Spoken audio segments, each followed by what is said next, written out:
ambienti me kimikatet e veta.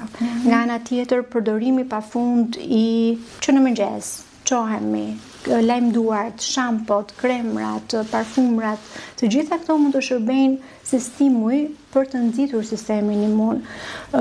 Nuk janë shkaktarët, por në një person të predispozuar gjenetikisht, është shumë stimuj në mënyrë konstante, në mënyrë të vazhdueshme, mund të provokojnë, mund të jenë si nxitës të sistemit imun për të hiperreaguar, për të hiperstimuluar. Tjetër është sigurisht është edhe jeta sedentare, mungesa e aktivitetit fizik.